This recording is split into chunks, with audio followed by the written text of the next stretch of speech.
بسم الله الرحمن الرحيم يسبح لله ما في السماوات وما في الأرض له الملك وله الحمد وهو على كل شيء قدير هو الذي خلقكم فمنكم كافر ومنكم مؤمن والله بما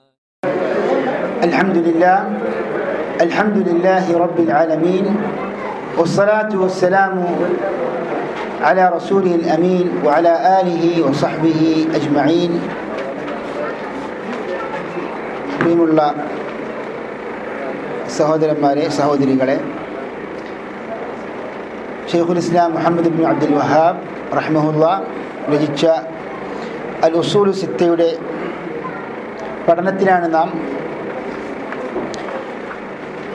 6 അടിസ്ഥാന വിഷയങ്ങളാണ് നാം പഠിച്ചുകൊണ്ടിരിക്കുന്നത്. അവയിൽ 3 വിഷയങ്ങൾ വായിച്ച് മനസ്സിലാക്കി. 3-ാമത്തെ വിഷയമായിരുന്നു മുസ്ലിം ഭരണാധികാരികൾക്ക് നാം നിർബന്ധമായും നൽകേണ്ട കേൾവിയും അനുസരണവും. അത് എത്ര ചെറുതായ സാധാരണ ജനങ്ങൾ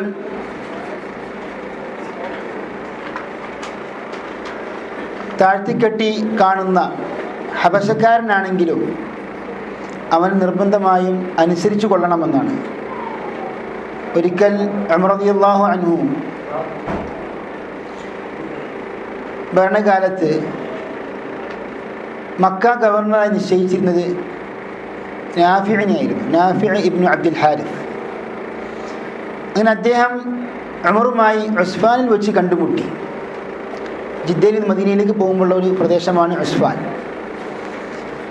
അപ്പോൾ ഉമർ റളിയല്ലാഹു അൻഹു ചോദിച്ചു, താങ്കൾ ആരെയാണ് താങ്കൾക്ക് പകരമായി വെച്ചിട്ടുള്ളത്? അപ്പോൾ നാഫി റളിയല്ലാഹു അൻഹു പറഞ്ഞു, ഇബ്നു അബി അബ്സയാണ് ഞാൻ വെച്ചിട്ടുള്ളത്. അദ്ദേഹം ഒരു അടിമ വേല ചെയ്യുന്ന വ്യക്തിയാണെന്ന് പറഞ്ഞു. അപ്പോൾ പറഞ്ഞു, ഉമർ റളിയല്ലാഹു അൻഹു പറഞ്ഞു, ഒരു അടിമക്കാരനെയാണോ അടിമയാണോ താങ്കൾക്ക് പകരമായി ഇത്ര വലിയ ഭാരിച്ച ഉത്തരവാദിത്വം ഏൽപ്പിച്ചത്? കാരണം ഒരു അടിമക്ക് ഇതുപോലെയുള്ള ഉത്തരവാദിത്തങ്ങൾ ചെയ്യാൻ സാധാരണ സാധിക്കാറില്ല. കാരണം കൃത്യമായും യജമാനന് ജോലി ചെയ്യുന്ന ഒരു വെറും സാധാരണക്കാരനായിരിക്കും അടിമ. അപ്പോൾ പറഞ്ഞു അദ്ദേഹം, ഇന്നഹു ലഖാരിഉൻ ലികിതാബില്ലാഹ് വആലിമുൻ ബിൽ ഫറായിദ്. അദ്ദേഹം സാധാരണ ഒരു അടിമയല്ല, മറിച്ച് ഖുർആൻ നല്ലവണ്ണം പാരായണം ചെയ്യാൻ അറിയുന്ന പണ്ഡിതനും അനന്തരാവകാശ വിഷയങ്ങളിൽ അവഗാഹമുള്ള വ്യക്തിയാണ് അദ്ദേഹം എന്ന് പറഞ്ഞു. അപ്പോൾ ഉമർ റളിയല്ലാഹു അൻഹു കേട്ട ഒരു ഹദീസ് സ്മരിക്കുകയുണ്ടായി. സമിഅ്തു നബിയ സല്ലല്ലാഹു അലൈഹി വസല്ലം യഖൂൽ ഇന്നല്ലാഹ യർഫഉ ബിഹാദൽ കിതാബി അഖ്വാമൻ വയദഉ ബിഹി ആഖരീൻ. നിശ്ചയം അല്ലാഹു ഈ വിശുദ്ധ ഗ്രന്ഥം മുഖേന ഒരു വിഭാഗത്തെ ഉയർത്തുകയും മറ്റു വിഭാഗത്തെ താഴ്ത്തിക്കളയുകയും ചെയ്യുന്നു. അപ്പോൾ ഖുർആൻ അനുസരിച്ച് പ്രവർത്തിക്കുന്ന, ജീവിതത്തിലൂടെ ഖുർആനായി മാതൃകാ പുരുഷന്മാരാവുന്ന മാതൃകാ വിഭാഗക്കാരെ അല്ലാഹു സുബ്ഹാനഹു വ തആല തീർച്ചയായും ഈ ദുനിയാവിൽ പരലോകത്തിന് മുമ്പ് ഉയർത്തിക്കളയും. തീർച്ചയായും പരലോകത്ത് ഉന്നതമായ സ്ഥാനങ്ങളാണ് അവർക്കുള്ളത്. അഹ്ലുൽ ഖുർആനി അഹ്ലുല്ലാഹി വ ഖാസ്സതുഹു. അള്ളാഹുവിൻ്റെ പ്രത്യേകം അടുത്ത ബന്ധമുള്ള വിഭാഗമായിരിക്കും ഖുർആനിൻ്റെ ആൾക്കാർ. അല്ലാഹു സുബ്ഹാനഹു വ തആല അക്കൂട്ടത്തിൽ നമ്മെല്ലാവരെയും ഉൾപ്പെടുത്തുമാറാകട്ടെ. ഇവിടെ ഒരു ഹബശക്കാരനായ ഒരു വ്യക്തിക്കാണ് ഇത്രയും വലിയ ഭാരിച്ച ഉത്തരവാദിത്തം ഏൽപ്പിച്ച് അല്ലാഹു സുബ്ഹാനഹു വ തആല ഏറെ ഉയർത്തിക്കളയുകയാണ്. അതുകൊണ്ട് തന്നെ ഹബശക്കാരനായ ഒരു വ്യക്തി അമീറാണെങ്കിൽ അനുസരിച്ച് കൊള്ളണം. പക്ഷേ മുസ്ലിമീങ്ങളുടെ വലിയ ഖലീഫ ഖുറൈശി ഗോത്രക്കാരനായിരിക്കണമെന്നാണ് ബഹുഭൂരിപക്ഷം പണ്ഡിതന്മാരുടെയും വീക്ഷണം. ഇമാം അഹ്മദ് റിപ്പോർട്ട് ചെയ്ത സഹീഹായ ഹദീസിൽ അൽ അഇമ്മതു മിൻ ഖുറൈശ്, അതായത് ഖുലഫാക്കൾ, ഇമാമീങ്ങൾ ഖുറൈശിൽ നിന്നായിരിക്കണം. അതുകൊണ്ടാണ് നബി സല്ലല്ലാഹു അലൈഹി വസല്ലം മരണപ്പെട്ടതിന് തൊട്ട് ശേഷം അൻസാരികളും മുഹാജിറുകളും കൂടിയപ്പോൾ എന്താണ് അബൂബക്കർ റളിയല്ലാഹു അൻഹു പറഞ്ഞത്? ഖലീഫമാർ ഖുറൈശികളാണ്, നിങ്ങൾ അൻസാരികൾ ഉസറാക്കളാണ്, മന്ത്രിമാരാണ്. അപ്പോൾ അത് നബി സല്ലല്ലാഹു അലൈഹി വസല്ലം പറഞ്ഞ വഹീൻ്റെ അടിസ്ഥാനത്തിൽ ആര് പറഞ്ഞതാണ്? അബൂബക്കർ സിദ്ദീഖ് റളിയല്ലാഹു അൻഹു. അല്ലാതെ എൻ്റെ ഗോത്രത്തിനാണ് ഭരണം എന്നതിൻ്റെ അടിസ്ഥാനത്തിൽ, വഹീൻ്റെ അടിസ്ഥാനത്തിൽ ആ വിഷയം പറഞ്ഞു. അതോടെ ആ തർക്കം തീർന്ന് അങ്ങനെ സിദ്ദീഖ് റളിയല്ലാഹു അൻഹുവിന് ഖിലാഫത്ത് നൽകപ്പെട്ടു, ഖലീഫയായി നിയമിക്കപ്പെട്ടു. ഇവിടെ നാലാമത്തെ അസ്ലായിട്ട് നാം വായിക്കാൻ ഉദ്ദേശിക്കുന്ന ഭാഗമാണ് അൽ അസ്ലുർ റാബിഅ് ബയാനുൽ ഇൽമി വൽ ഉലമാ വൽ ഫിഖ്ഹി വൽ ഫുഖഹാ വബയാനു മൻ തശബ്ബഹ ബിഹിം വലൈസ മിൻഹും. അതായത് എന്താണ് ഇൽമ്, ആരാണ് പണ്ഡിതന്മാർ, എന്താണ് ഫിഖ്, ആരാണ് ഫുഖഹാക്കൾ എന്നുള്ള വിഷയത്തിലുള്ള വിവരണമാണ് നാലാമത്തെ അസ്ൽ. അതായത് യഥാർത്ഥ ഇൽമ് ഏതാണ്, യഥാർത്ഥ പണ്ഡിതന്മാരാരാണ് എന്ന വിഷയത്തിൽ പിൽക്കാലങ്ങളിൽ ധാരാളം ജനങ്ങൾക്ക് അവ്യക്തതയുണ്ട്. അവരുടെ മനസ്സിൽ ഇൽമ് എന്ന് പറഞ്ഞാൽ ഒരു പ്രത്യേക കാര്യമാണ്, സംഗതിയാണ്. എന്താണ് ഇൽമ്? പണ്ഡിതന്മാർ പറയുന്നു, നുസൂസുകളിൽ, ഇസ്ലാമിക പ്രമാണങ്ങളിൽ, ഖുർആനിലും ഹദീസിലും ആസാറുകളിലുമെല്ലാം അൽ ഇൽമ് എന്നതുകൊണ്ട് ഉദ്ദേശിക്കുന്നത് എന്താണ്? അൽ ഇൽമു ശർഇയാണ്, ശർഇയായ ഇൽമാണ് ഉദ്ദേശിക്കുന്നത്. ഭൗതികമായ ഇൽമ് അത് ഇസ്ലാമിൻ്റെ വീക്ഷണപ്രകാരം ഉപാധിയോടെയാണ് ഇൽമ് ഉപയോഗിക്കാറുള്ളത്. ഇപ്പം ഇൽമുൽ ഹൻദസ, ഇൽമുൽ അർദ്, ഭൂമിശാസ്ത്രം, അങ്ങനെ ഇൽമു തിബ്, വൈദ്യശാസ്ത്രം, ഖൈദുണ്ടാകും, ഉപാധിയോടെയാണ് ഉപയോഗിക്കാറുള്ളത്. പക്ഷെ അൽ ഇൽം പഠിച്ചവർക്ക് അള്ളാഹുവിന് പ്രത്യേകം അനുഗ്രഹമുണ്ട്. അള്ളാഹു ഖൈർ ഉദ്ദേശിച്ചു, അവർക്ക് വേണ്ടി മലക്കുകൾ ചിറക് താഴ്ത്തിയിട്ടു, കടലിൽ സമുദ്രത്തിലുള്ള തിമിംഗലം അവർക്ക് വേണ്ടി പ്രാർത്ഥിച്ചു. അതേപോലെ ഇൽമിന് വേണ്ടി ഒരാൾ ഒരു മാർഗം സ്വീകരിച്ച്, ഒരു വഴി സ്വീകരിച്ചു കഴിഞ്ഞാൽ അവന് അള്ളാഹു സ്വർഗത്തിലേക്കുള്ള വഴി എളുപ്പമാക്കി കൊടുക്കും എന്ന് അള്ളാഹുവിൻ്റെ റസൂൽ സല്ലല്ലാഹു അലൈഹി വസല്ലം പറഞ്ഞ ആ ഇൽമ് ഏതാണ്? അൽ ഇൽമു ശർഇയാണ്. അള്ളാഹുലേക്ക് നമ്മെ അടുപ്പിക്കുന്ന, അള്ളാഹുവിൻ്റെ അസ്മാ സിഫാത്ത് നമ്മെ പഠിപ്പിക്കുന്ന, അള്ളാഹു നമ്മോട് നിർദ്ദേശിച്ച വിധിവിലക്കുകളെ പരിചയപ്പെടുത്തുന്ന ആ ശർഇയായ ഇൽമാണ് മുഖ്യമായും ഉദ്ദേശിക്കുന്നത്. വബയാനു മൻ തശബ്ബഹ ബിഹിം വലൈസ മിൻഹും. എന്നാൽ പണ്ഡിതന്മാരുടെ സാദൃശ്യമുള്ള ചില വിഭാഗമുണ്ട്, ചില ആൾക്കാരുണ്ട്, എന്നാൽ പണ്ഡിതന്മാരിൽ പെട്ടവരല്ല അവർ.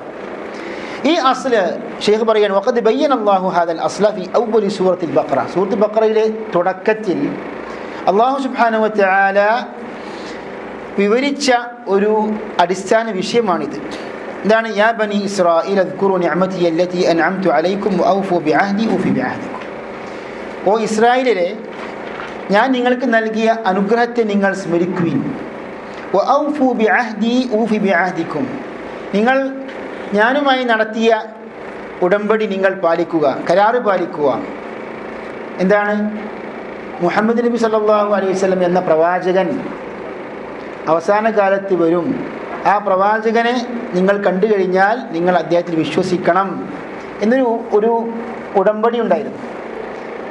അത് നിങ്ങൾ പാലിക്കുകയാണെങ്കിൽ ഊഫി ബിഅഹ്ദിക്കും, നിങ്ങളുമായി ഞാൻ നടത്തിയ കരാർ ഞാനും പാലിക്കും. എന്താണ്? സ്വർഗത്തിൽ പ്രവേശിപ്പിക്കാം. സൂറത്തുൽ ബഖറയിലെ ഒരായത്താണ്. അപ്പോൾ ഇവിടെ അല്ലാഹു സുബ്ഹാനഹു വ തആല പറഞ്ഞത്, നിങ്ങൾക്ക് ഞാൻ നൽകിയ അനുഗ്രഹം നിങ്ങൾ സ്മരിക്കുക. എന്താണ് ആ അനുഗ്രഹം? അല്ലാഹു സുബ്ഹാനഹു വ തആല ഏറ്റവും കൂടുതൽ പ്രവാചകന്മാരെ തിരഞ്ഞെടുത്തത് ഏത് വിഭാഗക്കാരിൽ നിന്നാണ്? ഇസ്രായേലിൽ നിന്നാണ്. എന്താ ബനു ഇസ്രായേൽ എന്ന് പറഞ്ഞാൽ? ബനു ഇസ്രായേൽ,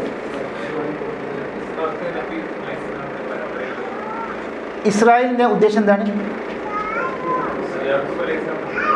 അതെ, ഇസ്രായേൽ ആരാണ്? യാക്കൂബ് നബി അലൈഹി സ്വലാം. യാക്കൂബ് നബി അലൈഹി സ്വലാമിന് സന്താനങ്ങളെ കുറിച്ചാണ് എന്ത് പറയാം? ബനു ഇസ്രായേൽ. പണ്ഡിതന്മാർ പറയുന്നു ഇസ്രായേൽ ഹിബ്രോ പദമാണ്, ഹിബ്രോ ഭാഷയിൽ. ഇസ്ര എന്ന് പറഞ്ഞാൽ അടിമ, ഈ എന്ന് പറഞ്ഞാൽ അള്ളാഹു, അള്ളാഹുവിൻ്റെ അടിമ. അബ്ദുള്ള എന്ന് വാക്ക് പറയില്ല അറബിയിൽ, അതിൻ്റെ ഹിബ്രോ ഭാഷയിലുള്ള അർത്ഥമാണ് ഇസ്രായേൽ. അപ്പോൾ നിങ്ങൾക്ക് ഞാൻ നൽകിയ അനുഗ്രഹം എന്ന് പറയുമ്പോൾ പ്രവാചകന്മാരെ നിയോഗിച്ചു, പ്രവാചകന്മാരെ തിരഞ്ഞെടുത്തു ഇസ്രായേലിൽ നിന്ന്. അതേപോലെ വേദഗ്രന്ഥങ്ങൾ അള്ളാഹു സുബ്ഹാനഹു ഇറക്കിക്കൊടുത്തു. അറിവിൻ്റെ വിജ്ഞാനത്തിൻ്റെ യഥാർത്ഥ സ്രോതസ്സുകളാണ് പ്രത്യേകിച്ച് ആർക്ക് നൽകിയത്? ഇസ്രായേലിലേക്ക് നൽകിയത്. എത്ര പ്രവാചകന്മാർ നിയോഗിക്കപ്പെട്ടു. അതുകൊണ്ടാണ് പണ്ഡിതന്മാരെക്കുറിച്ച്, ഈ ഉമ്മത്തിലെ പണ്ഡിതന്മാരെക്കുറിച്ച് എന്താ പറയുന്നത്? ഇന്നൽ ഉലമാ വറസത്തുൽ അംബിയ, പ്രവാചകന്മാരുടെ അനന്തരാവകാശികളാണെന്ന്. ഇനി നമുക്ക് പ്രവാചകന്മാർ വരാനില്ല, പ്രവാചകന്മാരില്ല. ഈസാ നബി അലൈഹിസ്സലാം മുഹമ്മദ് നബി സ്വല്ലല്ലാഹു അലൈഹി വസല്ലം ശരീഅത്ത് അവലംബിച്ചുകൊണ്ട് ഒരു റസൂലായിട്ടല്ല, ഒരു പുതിയ ശരീഅത്ത് കൊണ്ടല്ല, മറിച്ച് പ്രവാചകനായിട്ട്, നീതിമാനായ നേതൃത്വമായിട്ട്, വിധികർത്താവായിട്ട് ഇറങ്ങും.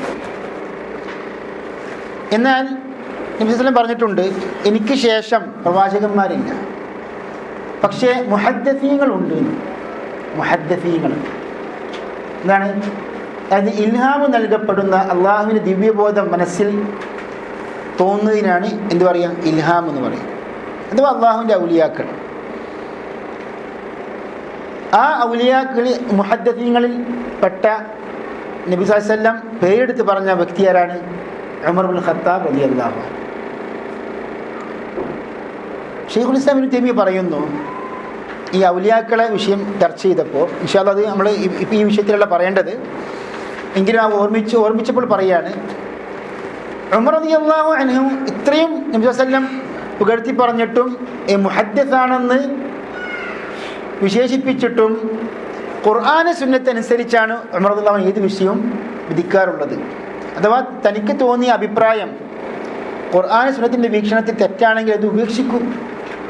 ഞാൻ മുഹദ്ദിസാണ്, അതുകൊണ്ട് എൻ്റെ വാക്കുകളൊക്കെ നിരുപാധികം നിങ്ങൾ അനുസരിക്കണം എന്നൊരിക്കലും ആര് പറഞ്ഞിട്ടില്ല? ഉമർ റളിയല്ലാഹു അൻഹു പറഞ്ഞിട്ടില്ല. അപ്പോൾ അത് ശരിക്കും സൂഫികൾക്കുള്ള മറുപടിയാണത്. സൂഫികൾ പറയുന്നത് ഈ ഔലിയാക്കൾ മാസൂമികളാണെന്ന് അവർ പറയുകയില്ല, പക്ഷെ മഹ്ഫൂദികളാണെന്ന് പറയും. ഇത് മഹ്ഫൂദികൾ നിർബന്ധമായി മാസൂമികളല്ല, ജായിസാണ് മാസൂമികളാകാൻ. അപ്പോൾ ചെറിയ വാക്കുകൾ വ്യത്യാസം മാത്രമേ ഉള്ളൂ. യഥാർത്ഥത്തിൽ അവർ ഷിയാക്കളിനെ കടമെടുത്തതാണ്. അമ്പിയാക്കൾ മാസൂമികളാണ്, അതേപോലെ ഇമ്മത്തുകളും മാസൂമികളാണ്. സൂഫികൾ എന്ത് പറഞ്ഞു? മഹ്ഫൂദികളാണ്, മഹ്ഫൂദികളാണ്. ശരി. അപ്പോൾ അല്ലാഹു സുബ്ഹാനഹു വ തആല നൽകിയ ആ അറിവിൻ്റെ സ്രോതസ് പ്രവാചകന്മാർ, വേദഗ്രന്ഥങ്ങൾ. എത്ര പ്രവാചകന്മാർ? എത്രയോ പ്രവാചകന്മാർ നിയോഗിക്കപ്പെട്ടിട്ടുണ്ട്. ഏറ്റവും കൂടുതൽ പ്രവാചകന്മാർ തിരഞ്ഞെടുക്കപ്പെട്ട സമുദായം. അതുകൊണ്ട് വഅന്നി ഫദ്ദൽതുക്കും അലൽ ആലമീൻ വേറെ ആയത്തിൽ പറഞ്ഞത്, അതായത് ലോകങ്ങൾക്ക് മീതെ നിങ്ങൾക്ക് ഞാൻ ശ്രേഷ്ഠത നൽകിയിട്ടുണ്ട്. അപ്പോൾ ഈ ആയത്തിൽ ഏതിൻ്റെ പ്രാധാന്യമാണ് നാം മനസ്സിലാക്കേണ്ടത്? അല്ലാഹു സുബ്ഹാനഹു വ തആല പ്രവാചകന്മാർക്ക് നൽകിയ ആ വഹ്യാണ് ഇവിടെ ഇൽമായിട്ട് അള്ളാഹു പരിചയപ്പെടുത്തുന്നത്. അതാണ് ഇവിടുത്തെ പോയിന്റ്. മനസ്സിലായില്ലേ? അതായത് എന്താണ് ഇൽമിൻ്റെ ഉദ്ദേശം, ഇൽമിൻ്റെ അർത്ഥം എന്താണ്?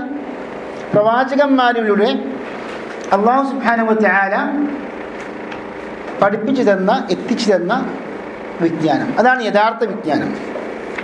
അതേപോലെ സുന്നത്തിലും ഇൽമ് പഠിക്കാനും ശർഇയായ ഇൽമിൻ്റെ ധാരാളം മഹാത്മ്യങ്ങൾ ഉണ്ട്. മൻ യുരിദില്ലാഹു ബിഹി ഖൈറൻ യുഫഖിഹു ഫിദ്ദീൻ. എന്താണ് ശൈഖ് പറയുന്നത്? അതാണ് ഇനി നോക്കേണ്ടത്. വയസീദുഹു വുദൂഹൻ. അതിന് മുമ്പ് നിങ്ങൾക്കിത് മനസ്സിലായെന്ന് അറിയില്ല.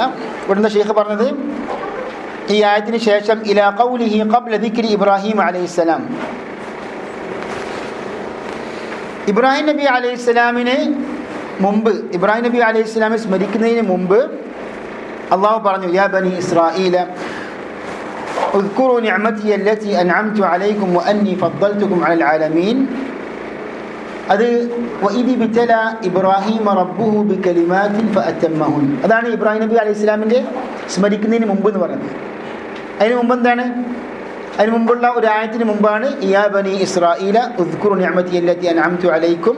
അതായത് 40-ൽ എന്താണ് ഇസ്രായേൽ വിളിച്ചുകൊണ്ട് നിങ്ങൾ എൻ്റെ നിഅമത്തെ നിങ്ങൾ സ്മരിക്കണം, ഓർക്കണം എന്ന് പറഞ്ഞു. എന്നിട്ട് ധാരാളം ആയത്തുകൾക്ക് ശേഷമാണ് വീണ്ടും പറയുന്നതാണ് നിങ്ങൾ എൻ്റെ നിഅമത്തിനെ, അനുഗ്രഹത്തെ നിങ്ങൾ സ്മരിക്കണം. വീണ്ടും പറയുകയാണ്.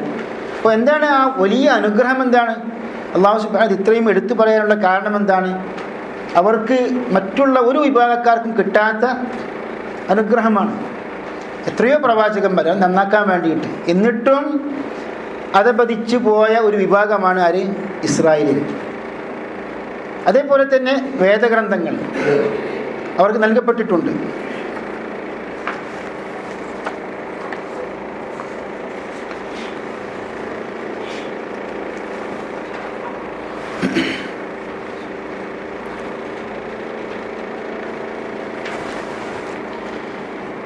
ഷെയ്ഖ് പറയാണ് വയസീദുഹു വുദൂഹൻ, അതിനെ കൂടുതൽ വിശദീകരിക്കുന്നത് മാ സറഹത് ബിഹി സുന്നത്തു ഫി ഹാദാ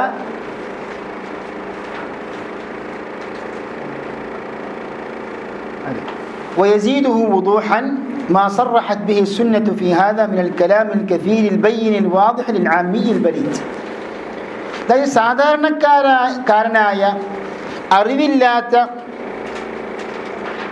ആൾക്ക് പോലും അല്ലാഹു സുബ്ഹാനഹു വ തആല മനസ്സിലാവുന്ന രൂപത്തിലാണ് വിശദീകരിച്ചത്. അതേപോലെ മുഹമ്മദ് നബി സല്ലല്ലാഹു അലൈഹി വസല്ലം സുന്നത്തിലൂടെ വിശദീകരിച്ചു. ثم صار هذا أغرب الأشياء. എന്നിട്ട് ഈ പറഞ്ഞ ഇൽമിൻ്റെ മഹത്വം ഏറ്റവും അപരിചിതമായ ഒരു കാര്യമായി മാറി. എന്താ മനസ്സിലായോ? അതായത് നമ്മളെപ്പോഴും പറയുന്നൊരു ചിഹ്നമാണ്, നമ്മൾ ഒരു മുദ്രാവാക്യമായി നമ്മൾ പറയുന്നൊരു കാര്യമാണ് പ്രമാണബദ്ധിതമായി സംസാരിക്കണം, വിശദീകരിക്കണം. അതിപ്പോൾ പലർക്കും പറയുന്നത് അലർജിയാണ്. ഖുർആൻ സുന്നത്ത് അനുസരിച്ച് പറയണം. ഇപ്പോൾ ഒരു വേളയിൽ എതിരാളികൾ പരിഹസിക്കുന്നൊരു കാര്യമാണ്. അവർക്ക് ഖുർആൻ സുന്നത്തും നോക്കിയാൽ മതി, ഞങ്ങൾക്ക് ഇമാമിങ്ങൾ മതി. അപ്പോൾ പണ്ഡിതന്മാരുടെ അഭിപ്രായങ്ങളാണ് പ്രമാണങ്ങളെക്കാൾ കൂടുതൽ പ്രാധാന്യം കൊടുക്കുന്നത്. അതൊരു യാഥാർത്ഥ്യമാണ്. ആ വിഷയമാണ് ഷെയ്ഖ് ഇവിടെ പ്രധാനമായും ഉദ്ദേശിക്കുന്നത്. ഷെയ്ഖ് പറയാണ് വസാറ അൽ ഇൽമു വൽ ഫിഖ്ഹു ഹുവൽ ബിദ്അ വദ്ദലാലാത്ത്. ഇൽമും ഫിഖ്ഹും എന്തായി മാറി? ബിദ്അത്തുകളും വഴികേടായി മാറി. അതായത് പുത്തൻ ആചാരവും ദലാലത്തും. ഇപ്പം വഹാബികളെ സംബന്ധിച്ച്, അതായത് സലഫികളെ കുറിച്ചാണ് വഹാബികൾ എന്ന് പറയുന്നത്. വഹാബികൾ ആരാണ്? പുത്തനാശയക്കാരാണ്. പുത്തനാശയത്തെ എതിർക്കുന്ന യഥാർത്ഥ സലഫികൾ ആരായി മാറി? പുത്തൻവാദികളായി മാറി. എന്നിട്ട് ഷെയ്ഖ് പറയാണ് വഖിയാറു മാ ഇൻദഹും ലബ്സുൽ ഹഖ് ബിൽ ബാത്തിൽ. ഇനിയിപ്പം ഈ യഥാർത്ഥ ഇൽമിൻ്റെ ആൾക്കാരാണെന്ന് വാദിക്കുന്ന വിഭാഗം ഉണ്ടല്ലോ, അവരുടെ അടുക്കലുള്ള ഏറ്റവും ഹൈറായ ഇൽമെന്താണ്? ഹക്കും ബാത്തിലും കൂട്ടിക്കുഴച്ചതാണ്. വസാറ അൽ ഇൽമു അല്ലദീ ഫറദഹു അല്ലാഹു തആല അലൽ ഖൽഖി. അല്ലാഹു സുബ്ഹാനഹു വ തആല സൃഷ്ടികൾക്ക് നിർബന്ധമാക്കിയ ഇൽമ് വമദഹഹു, അല്ലാഹു പുകഴ്ത്തി പറഞ്ഞ ആ ഇൽമ് ലാ യതഫവഹു ബിഹി ഇല്ലാ സിന്ദീഖുൻ ഔ മജ്നൂൻ. ദീൻ വിരോധിയോ ഭ്രാന്തനായ ഒരു മനുഷ്യനാണ് ഈ ഖുർആൻ സുന്നത്ത് അനുസരിച്ചുള്ള ഇൽമ് സംസാരിച്ച് പ്രചരിപ്പിക്കുന്ന ആൾ. അങ്ങനത്തെ ഒരു ഗതിയായി മാറി. അതായത് ഖുർആനും സുന്നത്തും അനുസരിച്ച ആൾക്ക് എന്തില്ല? തലക്ക് സുഖമില്ല എന്ന് പറയപ്പെടുന്ന ഒരു അവസ്ഥയായി മാറി. വസാറ മൻ അൻകറഹു വആദാഹു വസന്നഫ ഫി തഹ്ദീർ മിൻഹു. ഖുർആനും സുന്നത്തും അനുസരിച്ചുള്ള ഇൽമ് പഠിക്കണം എന്ന ആ കാര്യത്തെ എതിർക്കുന്ന, യഥാർത്ഥ ഇൽമിനെ എതിർക്കുന്ന ആൾക്കാർ, അതിനെതിരെ പോരാടുന്ന, അതിനെതിരെ ഗ്രന്ഥരചന നടത്തുന്ന ആൾക്കാരെന്തായി മാറി? ഹുവൽ ഫഖീഹ് അൽ ആലിം. അയാളാണ് യഥാർത്ഥ ഫഖീഹും യഥാർത്ഥ ആലിമും. ഇത് യഥാർത്ഥത്തിൽ മുഖല്ലിദുകളായ തസവ്വുഫിൻ്റെ അപകടത്തിൽപ്പെട്ട, തഖ്ലീദിൻ്റെ അപകടത്തിൽപ്പെട്ട വിഭാഗക്കാർക്കെതിരെയുള്ള ഒരു ഖണ്ഡനമാണ് ഇവിടെ ഷെയ്ഖ് ഉദ്ധരിക്കുന്നത്. നബി സല്ലല്ലാഹു അലൈഹി വസല്ലം പറഞ്ഞത് എന്താണ്? മൻ യുരീദില്ലാഹു ബിഹി ഖൈറൻ യുഫഖിഹു ഫിദ്ദീൻ. വല്ലവനും അള്ളാഹു നന്മ ഖൈറ് ഉദ്ദേശിച്ചു കഴിഞ്ഞാൽ അവന് ദീനിൽ അള്ളാഹു ഫിഖ് നൽകുന്നു. വഇന്നമാ അനാ ഖാസിമുൻ വല്ലാഹു യുഅതി, ഞാൻ വിതരണം ചെയ്യുന്നവനാണ്, ഭാഗിക്കുന്നവനാണ്, അള്ളാഹുവാണ് നൽകുന്നവൻ. എന്നതിൻ്റെ അർത്ഥം, അതായത് എനിക്ക് നൽകപ്പെട്ട വഹ്യ് ഞാൻ വിതരണം ചെയ്യുന്നു, പ്രചരിപ്പിക്കുന്നു, പറഞ്ഞു കൊടുക്കുന്നു. പക്ഷെ ആ വഹ്യ് അനുസരിച്ച് അത് ഉൾക്കൊള്ളാനും അത് ഗ്രഹിക്കാനും ഗ്രാഹ്യശക്തി നൽകുന്നവൻ ആരാണ്? അള്ളാഹുവാണ്.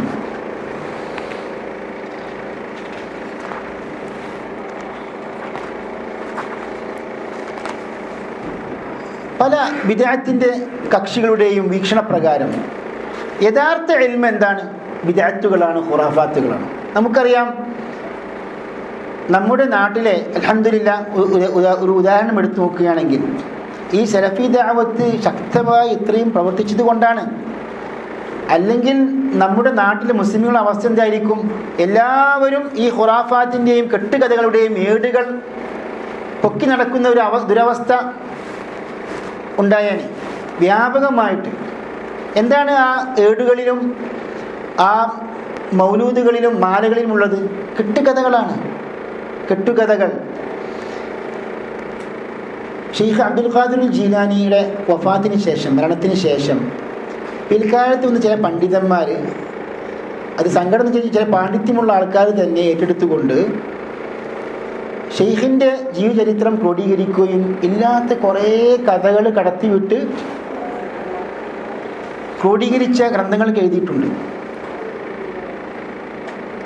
അതിനൊരു ഉദാഹരണമാണ് നിങ്ങൾക്ക് പരിചയമുള്ള, അല്ലെങ്കിൽ പലർക്കും പരിചയമുള്ള ഒരു പുസ്തകമാണ് ബഹ്ജത്തുൽ അസ്റാർ. ബഹ്ജത്തുൽ അസ്റാർ ഷെയ്ഖ് അബ്ദുൽ ഖാദിർ ജീലാനിയുടെ വിഷയത്തിൽ, ജീവചരിത്രത്തിൽ എഴുതപ്പെട്ട പ്രസിദ്ധമായ പുസ്തകമാണ്. ഇബ്നു ഹജർ അൽ അസ്ഖലാനി, ഇബ്നു റജബ് ഹംബലി, അങ്ങനെ നിരവധി പണ്ഡിതന്മാർ ആ പുസ്തകത്തിനെതിരായി ആക്ഷേപങ്ങൾ എഴുതിയിട്ടുണ്ട്. ഇബ്നു ഹജർ അസ്ഖലാനിയുടെ ദുററുൽ കാമിനെ നോക്കൂ, ഇബ്നു റജബ് ഹംബലിയുടെ ദൈലു തബഖാത്തിൽ ഹാനബ നോക്കൂ. അങ്ങനെ എത്രയോ പണ്ഡിതന്മാർ, ഇമാം ദഹബി അടക്കം എത്രയോ പണ്ഡിതന്മാർ അതിൽ ധാരാളം കെട്ടുകഥകളും ഇല്ലാത്ത വാദങ്ങളുമാണ് ഉള്ളത് എന്ന് എതിർത്ത് പറഞ്ഞിട്ടുണ്ട് പണ്ഡിതന്മാർ. എന്നാൽ ഈ കെട്ടുകഥകളും ഈ ഇല്ലാത്ത സംഭവങ്ങളും എന്തായി മാറി? നാട്ടിൽ ബഹുമാനിക്കപ്പെടുന്ന, ആദരിക്കപ്പെടുന്ന ഇൽമായി മാറി. ഞാനൊരിക്കൽ ചെറിയ കുട്ടിയായപ്പോൾ നമ്മളൊരു ബന്ധുവിൻ്റെ വീട്ടിലേക്ക് പോയപ്പോൾ, കുറേ വർഷങ്ങൾക്ക് മുമ്പാണ്, ഒരു ഏട് കണ്ടു, ചെറിയ ഏട്. അപ്പോൾ ഞങ്ങൾ സൗത്ത് സ്കൂളിൽ പഠിച്ചാണല്ലോ, അപ്പം അറബിയൊക്കെ വായിക്കാൻ മനസ്സിലാവും, മലയാളം അത്ര തിരിഞ്ഞില്ലെങ്കിലും. അപ്പോൾ ഒരു പേജ് മറച്ചു നോക്കിയപ്പം നാരിയ സലാത്താണ്. അപ്പോൾ ആദ്യമായിട്ടാണ് അത് ആ നാരിയ സലാത്ത് ഞാൻ വായിക്കുന്നത്. എന്നിട്ട് അതിന് ശേഷം എന്താ എഴുതിക്കുന്നത് അറിയാം? റവാഹുൽ ഖുർത്തുബി റിവായത്ത് ചെയ്തു. അന്ന് ഞാൻ ചെറുതാണെങ്കിൽ അന്ന് എനിക്ക് മനസ്സിലായി തട്ടിപ്പാണെന്ന്. കാരണം ഇമാം ഖുർത്തുബി ഒരു ഹദീസ് ഗ്രന്ഥം എഴുതിയിട്ടില്ല, ഇസ്നാദിൻ്റെ അടിസ്ഥാനത്തിൽ ഒരു ഹദീസ് ഗ്രന്ഥം ക്രോഡീകരിച്ചിട്ടില്ല. ഈ ഖുർത്തുബി എവിടെ റിവായത്ത് ചെയ്തു? അപ്പോൾ ആൾക്കാരെ പറ്റിക്കാൻ വേണ്ടിയിട്ട് ഇങ്ങനെയുള്ള പച്ച കള്ളം എഴുതി ജനങ്ങൾക്കത് കൂലി കിട്ടുന്ന രൂപത്തിൽ അത് പ്രചരിപ്പിക്കുകയാണ് അല്ലാഹു സുബ്ഹാനഹു വ തആല. ഇപ്പോഴും ആ അപകടങ്ങളിൽ പെട്ടു നിൽക്കുന്ന മുസ്ലിം വിഭാഗക്കാർ, മുസ്ലിമീങ്ങളെ രക്ഷപ്പെടുത്തുമാറാകട്ടെ. അതാണ് ഷെയ്ഖ് ഇവിടെ ശക്തമായ ഭാഷയിൽ പറയുന്നത്. ഇത് എതിർക്കുന്നവരെന്തായി? ഭ്രാന്തന്മാരായി മാറി. അപ്പോൾ ഷെയ്ഖിനെ വിളിച്ചിട്ടുണ്ട്, ഭ്രാന്തനാണ്, സിന്ദീഖാണ്, ദീൻ വിരോധിയാണ്.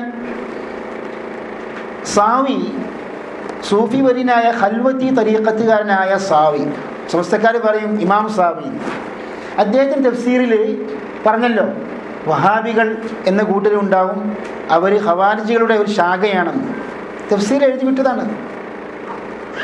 അപ്പോൾ ഇത് ഖൽവത്തി തരീഖത്തുകാരനായ, തരീഖത്തിൻ്റെ ആ ചെളിക്കുണ്ടിൽ അകപ്പെട്ട ഒരു വ്യക്തിക്ക് മാത്രമേ ഇങ്ങനെ പറയാൻ സാധിക്കൂ. കാരണം അവർക്കൊരിക്കലും സഹിക്കുകയില്ല. അവരുടെ ഈ ബിദ്അത്തുകളും ഈ അനാചാരങ്ങളും ഈ സൂഫിസം കെട്ടുകഥകളൊക്കെ വെളിച്ചത്തേക്ക് കൊണ്ടുവരികയാണല്ലോ, അതൊരിക്കലും സഹിക്കുകയില്ല. അതുകൊണ്ട് നമ്മൾ ആക്ഷേപം ഭയന്നുകൊണ്ട് ദഅവത്ത് നിർത്തിവെച്ചാൽ അതിൻ്റെ അപകടം നമുക്കാണ്, നമ്മുടെ സമുദായത്തിനാണ് ഉണ്ടാകുക. അതിനൊരു ഉദാഹരണമാണ് സഹോദരന്മാർ. ഇതൊക്കെ ശരിക്കും പെട്ടെന്നുണ്ടായ ഖുറാഫാത്തുകളും അനാചാരങ്ങളും അല്ല. ഇത് ഘട്ടം ഘട്ടമായിട്ട് തുടങ്ങി, പിന്നീട് അത് വ്യാപിച്ചു. തുടക്കം എന്താണ്? സഹായിമാരൊക്കെ സൂചിപ്പിച്ച ചില തിന്മകൾ, അത് പിന്നീട് വിദ്യാർത്ഥികളായി മാറി, പിന്നീട് അത് ഷിർക്കായി മാറി, കുഫ്റായി മാറി. നമുക്കറിയാമല്ലോ, എപ്പോഴും കേൾക്കുന്ന ഒരു ഹദീസാണ്. ഇബ്നു മസ്ഊദ് റളിയല്ലാഹു അൻഹു പള്ളിയിൽ പ്രവേശിച്ചു, ചെറുപ്പക്കാരെ കണ്ടു, ചെറുപ്പക്കാരെ വിമർശിച്ചു. തുടക്കമാണത്, കൂട്ടുപ്രാർത്ഥന.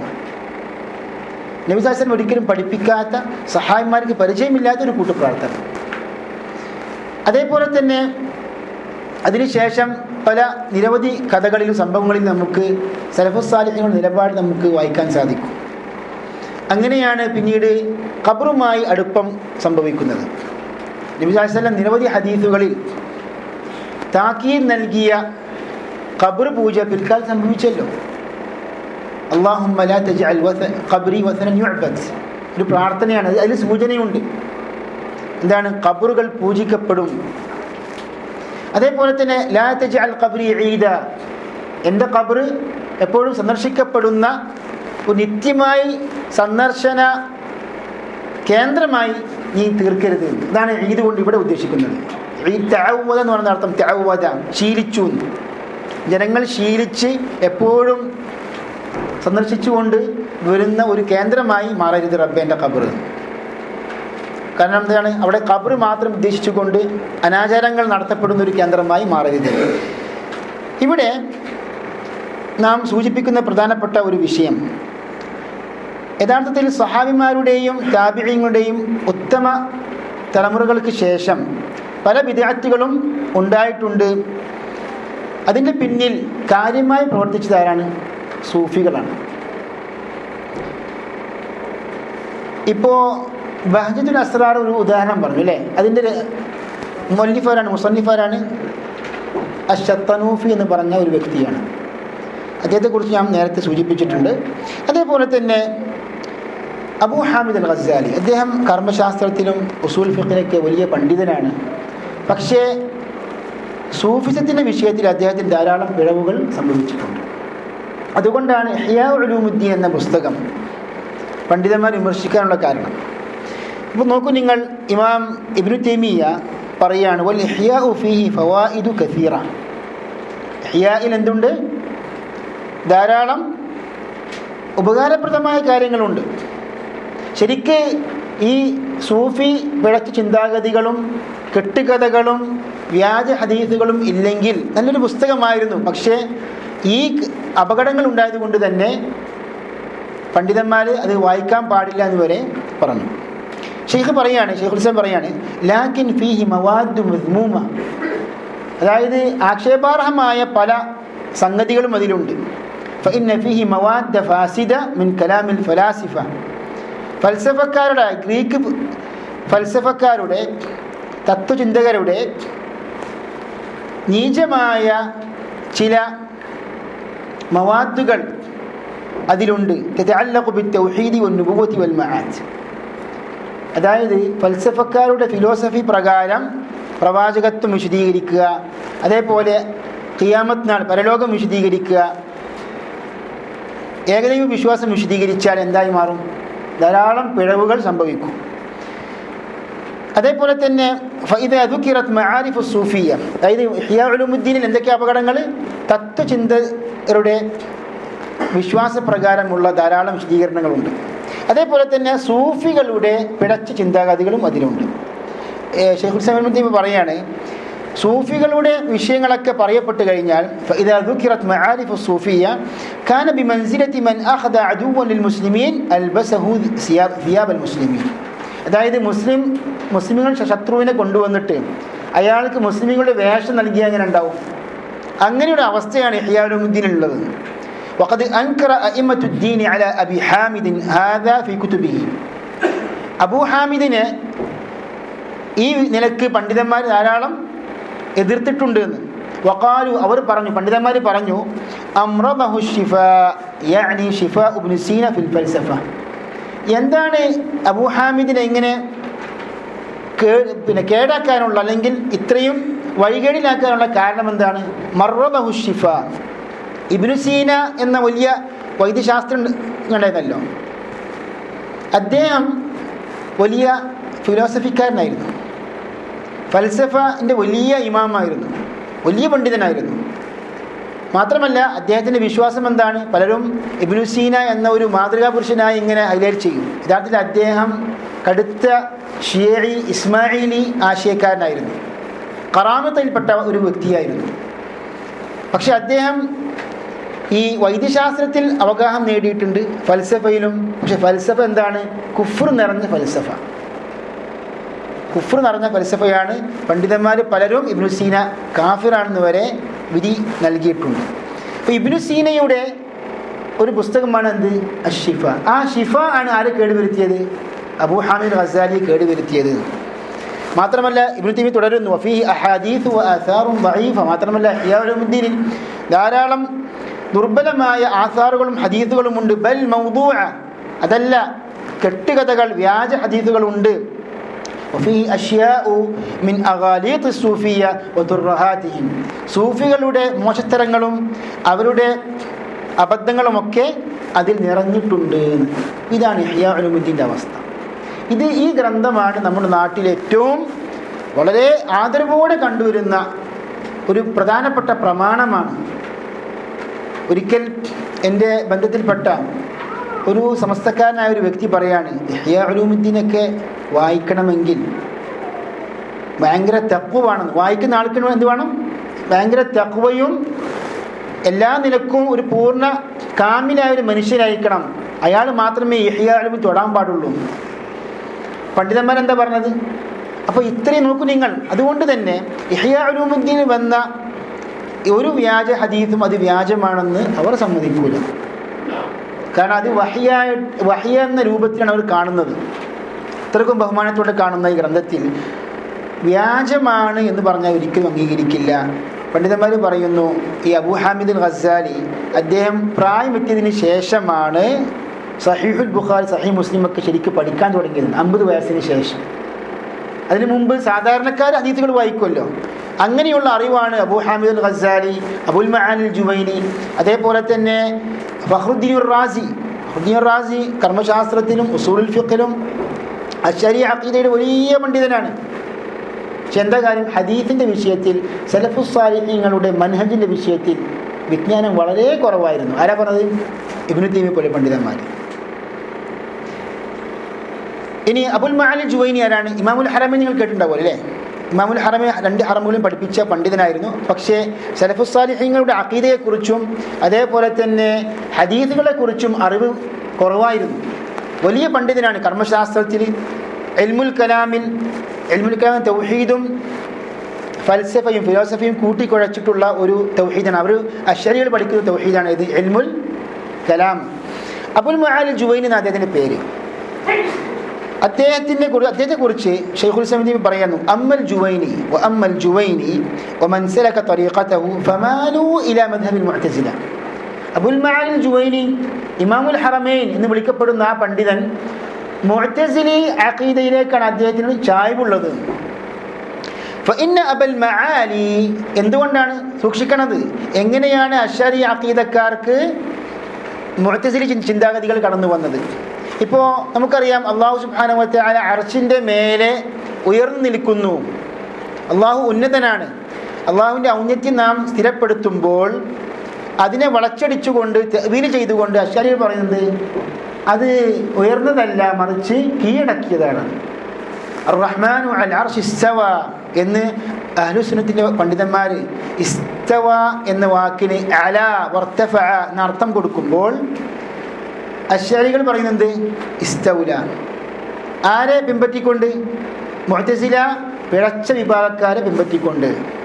എന്താ കാരണം നോക്കൂ നിങ്ങൾ. അവരുടെ വലിയ അശ്ശരികളുടെ വലിയ ഇമാമാണ് ആര്? പൂർവ്വ പിതാവാണ് അബുൽ മആനിൽ ജുവൈനി. അബുൽ ഹസനക്ക് അശ്ശരിക്ക് ശേഷം വന്ന ഒരു പണ്ഡിതൻ. فإن أبا المعالي كان كثير المطالعة لكتب أبي هاشم. അബൂ ഹാഷിം എന്ന പക്ക മുഅ്തസിലി പണ്ഡിതൻ്റെ ഗ്രന്ഥങ്ങൾ ധാരാളം വായിച്ചിരുന്നു. നോക്ക് നിങ്ങൾ, ധാരാളം മുഅ്തസിലക്കാരുടെ ഗ്രന്ഥങ്ങൾ വായിക്കുക, മറുഭാഗത്ത് സലഫുസ് സാലിഹീങ്ങളുടെ ആസാറുകളും ഹദീസുകളും ഒന്നും വായിക്കാതിരിക്കുക. അപ്പോൾ എന്തായി മാറും? സ്വാഭാവികമാണ്, ഏത് മനുഷ്യനും വഴികേടിൽ അകപ്പെട്ടു പോകും. ഖലീലൽ മഅരിഫതി ബിൽ ആഥാർ, ആധാറുകളെ കുറിച്ച്, ആധാർ എന്ന് പറഞ്ഞാൽ ഹദീസുകളും സഹാബിമാരുടെ ഉദ്ധരണികളും സലഫു സാലിഹീങ്ങളുടെ ജീവിതചര്യവും എല്ലാം ഉൾപ്പെട്ടു. അതിനെക്കുറിച്ച് കുറഞ്ഞ അറിവ് മാത്രമേ ഉണ്ടായിരുന്നുള്ളൂ. ആർക്ക്? അബുൽ മആലി ജുവൈനി. ഫഅസ്സറ ഫീഹി മജ്മൂഉൽ അംറൈൻ, ഈ രണ്ട് വശങ്ങളും അദ്ദേഹത്തെ സ്വാധീനിച്ചിട്ടുണ്ട്. ഈ രണ്ട് വശങ്ങൾ, ഒരു ഭാഗത്ത് മുഅ്തസിലി ഗ്രന്ഥങ്ങൾ വായിക്കുക, മറുഭാഗത്ത് സലഫു സാലിഹീങ്ങളുടെ സുന്നത്തിനെ കുറിച്ചുള്ള അറിവ് ഇല്ലായ്മ, അല്ലെങ്കിൽ അത് വളരെ കുറവാണ്. ഈ രണ്ട് അപകടങ്ങളും ഉണ്ടായിട്ടുണ്ട്. അതുകൊണ്ടാണ് അശ്ശാരി പണ്ഡിതന്മാർക്ക് യഥാർത്ഥത്തിൽ അഖീദയിൽ അവർ മുഅ്തസിലി ചിന്താഗതിക്കാരോട് അടുപ്പമുണ്ട്, എന്നാൽ കർമ്മങ്ങളിലും അതേപോലെ ഈ ഭക്തിയുടെ വിഷയത്തിലൊക്കെ പിഴച്ച സൂഫിസവും അവർ സ്വീകരിക്കാനുള്ള കാരണം. അങ്ങനെയാണ് നമ്മുടെ നാട്ടിലൊക്കെ അഖീദയും പറ്റൂല, സുലൂക്കും പറ്റാത്ത രണ്ട് അപകടങ്ങളാണ്, വലിയ അപകടങ്ങളാണ്. അതിനൊക്കെ പോരാടിക്കൊണ്ടാണ് അൽഹംദുലില്ലാഹ് സലഫി ദഅവത്ത് നിലനിൽക്കുന്നത്. അല്ലാഹു സുബ്ഹാനഹു വ തആല തൗഹീദ് വളരെ ശക്തമായ രീതിയിൽ തന്നെ പ്രചരിപ്പിക്കുവാനും ജനങ്ങൾക്ക് അതിൻ്റെ വിശാലമായ അർത്ഥത്തിൽ പഠിപ്പിച്ചു കൊടുക്കുവാനും തൗഫീഖ് ചെയ്യുമാറാകട്ടെ. വസല്ലല്ലാഹു വസല്ലം അലാ നബിയിന റസൂലിന മുഹമ്മദ് വഅലാ ആലിഹി വസഹ്ബിഹി അജ്മഈൻ. ഇവിടെ നാലാമത്തെ അസ്ലാണ് നാം എടുത്തു കഴിഞ്ഞത്. അപ്പോൾ എന്താണ് ഇതിൻ്റെ പ്രധാനപ്പെട്ട ഉദ്ദേശം നാം മനസ്സിലാക്കണം. അതായത് യഥാർത്ഥ ഇൽമ് ഏതാണ്, യഥാർത്ഥ പണ്ഡിതന്മാർ ആരാണ്, ഖുർആനും സുന്നത്തും അനുസരിച്ച് പഠിപ്പിക്കുകയും ഗ്രന്ഥങ്ങൾ രചിക്കുകയും അതനുസരിച്ച് ജീവിക്കുകയും ചെയ്ത പണ്ഡിതന്മാരാണ് യഥാർത്ഥ പണ്ഡിതന്മാർ. ആ അറിവാണ് യഥാർത്ഥ ഇൽമ്. എന്നാൽ ഗ്രീക്കുകാരുടെ തത്വചിന്ത, അതേപോലെ മുഅ്തസിലക്കാരുടെ പിഴച്ച വാദങ്ങളെ അടിസ്ഥാനപ്പെടുത്തിക്കൊണ്ട് പിൽക്കാലത്ത് കുറേ ബിദ്അത്തുകൾ വന്നിട്ടുണ്ട്, അനാചാരങ്ങൾ വന്നിട്ടുണ്ട്, തെറ്റായ അപകടകരമായ ചിന്താഗതികൾ വന്നിട്ടുണ്ട്. അതൊരിക്കലും ഇൽമല്ല. അത് ഇൽമെന്ന് പറയുന്നവർ എക്കാലത്തും ഉണ്ടാകും. അതിനെ സൂക്ഷിക്കുവാൻ വേണ്ടിയാണ് ഷെയ്ഖ് ഈ അസ്ർ നമ്മെ പഠിപ്പിക്കുന്നത്. അല്ലാഹു സുബ്ഹാനഹു വ തആല അനുഗ്രഹിക്കട്ടെ. അസ്സലാമു അലൈക്കും.